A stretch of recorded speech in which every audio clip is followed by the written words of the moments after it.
He believes the administrator is also a victim. The real culprit must still be alive. Mary must have discovered evidence and was murdered. The mysterious boyfriend who impregnated Amy is the real murderer behind everything. This reasoning seems more logical. Nick feels afraid when he hears Laura's speculation. He pretends to comfort Laura, saying she's overthinking, but Laura firmly believes in her theory. The two argue about this. Nick's unusual reaction puzzles Laura. She doesn't understand why Nick is responding this way. However, the next two incidents make Laura more suspicious of her husband's behavior. Laura dyes her hair the same color as Amy had when she was alive, but this makes Nick inexplicably furious. The other incident happens at a bar where a man claims to be Nick's former co-worker at a fast food restaurant. Nick strongly denies this and says he doesn't know the person. The man thinks Nick is joking, but Nick unexpectedly punches him for it. All these signs indicate that Nick seems to be deliberately hiding something about his past. Laura begins to doubt her husband Nick's true identity. Laura suddenly remembers the school yearbook the administrator mentioned. Laura goes to the administrator's school to investigate. In the yearbook, Laura discovers a shocking secret.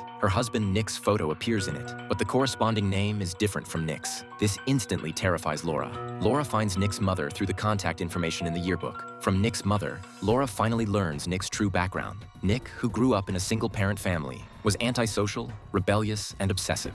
After saying goodbye to Nick's mother, Laura pretends to leave. When Nick's mother leaves home, Laura secretly enters Nick's room to gather evidence. Laura discovers her sister's signature lighter in a suitcase, confirming everything was Nick's doing. Laura never imagined her husband was not only a liar, but also a murderer. She also finds numerous clipped newspaper articles, all reporting information about her family's mining business. Nick had been targeting her family all along. What frightens Laura more is that perhaps her mother's suicide and her brother's car accident weren't accidents at all. Everything might be connected to Nick. Laura wonders why Nick specifically targeted her family. The sound of a passing train outside gives Laura the answer. This train bears her family's mining company logo. Laura finally understands everything. She never expected Nick would also come to this place. Nick stops pretending and confesses everything to Laura. Laura realizes she's in danger. Seeing Nick take out a weapon to harm her, Laura quickly escapes. However, Nick immediately chases after her. Their pursuit leads them to nearby train tracks. Nick focuses only on chasing Laura, completely unaware of an approaching train. Nick is struck by the train and pulled under the tracks,